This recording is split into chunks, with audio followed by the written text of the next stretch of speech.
We're about to break down who I consider to be the top 5 cut candidates on the Minnesota Vikings this offseason. Before we get to my list, I want to hear from you guys. Drop a name or names that you want Minnesota to cut this offseason.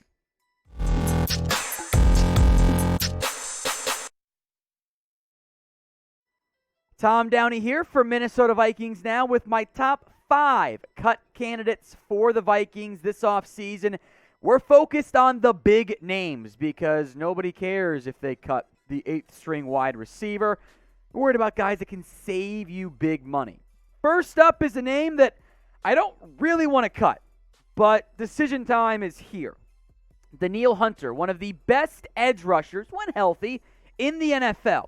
Now, Hunter this upcoming season, and I'll break down what these numbers mean, carries a $26.12 million cap hit. That is the number he is set to count against the salary cap. That is a massive figure, even for a quarterback. That's a big number for a non-quarterback in particular. Now, if the Vikings were to cut him before 6/1, before June 1st, they would save $14.64 million of that cap hit. That's a lot of money to be saved. If they cut him after June 1st, what that does, it's true for all the players we're going to discuss, take some of the dead money that's left over, the money you've already paid the guy that counts on your cap no matter what, and puts it into next year, into 2023. Saves you more money in the short term, but you cannot spend that cap savings until after June 1st. So that is up to $20 million you could save by cutting Hunter. It does add some more dead money in 2023, which you don't deal with if you just cut him right now. But Hunter's a star pass rusher. It's a lot of money to save, $14+ million right now. And he only had 6 sacks this year. Let's remember, though, Hunter got hurt, which is part of this whole conversation in the end. He has played in 7 games the past 2 years combined. 6 sacks in that time frame, 6 tackles for loss. When he is out there are not many better pass rushers in the NFL. 2018, 2019, 14.5 sacks. This is one of the best edge rushers in the NFL. And he's still, by the way, on the right side of 30. So I don't want to cut Hunter. You could trade him. I don't want to do that either. What I propose is restructure or extend Hunter. That way you don't have to dump him or cut or trade him. That is what I would do. What would you do, though? Type R for restructure, extend him, keep him in the fold, or type in D for you just want to save the money and you want to rebuild and you want to cut or trade him. Let's go down to Michael Pierce, a $10.5 million cap hit this upcoming season. $6.5 million saved if you cut him, $8.5 million if you do it after June 1st. I don't believe that Pierce has really lived up to expectations in Minnesota. I think he's been, frankly, a bit of a disappointment. Yeah, he had a handful of sacks this past year, but he was brought in to really help solidify the Vikings' run defense. And I thought they disappointed from that perspective. With the savings to be had, a new regime coming in, I think I would rather take that $6.5 million in savings and reinvest it into something beyond someone who is aging and not quite good enough against the run this past year.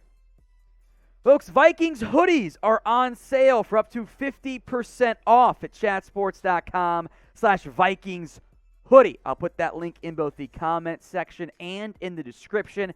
Limited time only sale. It's not going to be available for that much longer, so go get it right now. Tons of variety, colors, schemes, design, fits, etc. chatsports.com/Vikings hoodie. Time for some more big names here. Kendricks, excuse me. I think I might have misspoke. Kendricks, excuse me. $13.53 million cap hit in 2022.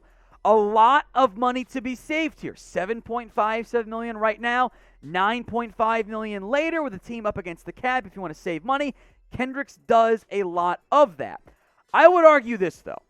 I still think Eric Kendricks, despite getting a little bit older, is still one of the better linebackers in the NFL. So unless your organizational plan, as you bring on a new regime in the GM and head coaching departments and whole new staffs and schemes and everything, unless you want to blow it up I still think you can build, and I mean really blow it up, build around Kendricks and Anthony Barr as your top 2 linebackers. So what would you guys do with Eric Kendricks? Type in K for keep or type in C for cut. I vote keep, but with the money saved and not that many other viable options, I did want to acknowledge him. Harrison Smith falls into a similar category for me. $13.46 million cap hit. Just like Kendricks and Pierce, that's a lot of money. You don't want to have that level of cap hit for a player who only did recently sign an extension, by the way. Issue here is you don't save that much cutting him right now. You save a lot more if you cut him after June 1st. Smith is expensive. He is aging. I don't know how many more years Smith truly has left at the top of his game. But I still think he's at the top of his game. I still think Smith, as he enters into we'll call it the back 9 of his career, and put that gently, as he turns 33 in a couple of days, still is one of the better safeties in the NFL. I would argue he's probably still in his prime, by the way. But if you're going to blow it up, cutting or trading one of these guys like Harrison Smith and Eric Kendricks would make some sense. Who do you think is more important to the Vikings right now? HS for Harrison Smith or type in EK for Eric Kendricks? I want this YouTube channel to become the #1 Vikings YouTube channel out there. To make that happen, we need you guys to subscribe. So if you want more free videos, it's a snowball effect, meritocracy style here at Chat Sports with all of our different channels. We need you to step up and sub. Join us right now for free videos throughout the offseason. This is the name that I would bet the most, outside of maybe Pierce, ends up getting cut. That is C.J. Ham. He has a $3.45 million cap hit this upcoming offseason. That's not that much money, but you could still save a decent amount of it. 1.95 right now, 2.7 in after June 1st. And yes, he also had 17 catches for 125 yards. And Ham is one of the, I think, one of the only fullbacks out there. But a new regime is going to come in. If they don't value a fullback, then you save the money and you just cut C.J. Ham and say, hey, you're a good football player. We appreciate everything you did, but we're going in a new direction moving forward in Minnesota. New style. That means you're not going to be as big of a part of it. Speaking of that new regime set to be brought in the near future fully for Minnesota, what's your confidence level in the Vikings right now? Scale it for me 1 to 10. 1 being you're panicking, you think they're going to suck forever, they're going to be the new Lions. Strays today. 10 being they're going to have a Super Bowl in the next 2 years. Let me know in the comments. One name I wanted to mention because I figured we'd get comments on it. Kirk Cousins is not cuttable.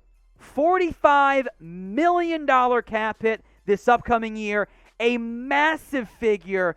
I believe this would, if it stands and is not adjusted, will be the highest single-season cap hit, I believe, in NFL history. Here's the problem. That deal was fully guaranteed, even after the restructure and the extension last time. $0 in savings if they cut Kirk Cousins. Now, there might be some, I forget the exact term is, if a team signs him, pays him some money, that comes off the Vikings books. Offset language, there it is. Maybe there's some of that. I'm not entirely sure. Wouldn't save you that much in the end, because why would Kirk take that much? He's getting paid by Minnesota in the end. Can't cut him. If you can trade him, which we will spend more time on that in the future, that's a viable option. But an outright cut just does not make sense for Minnesota.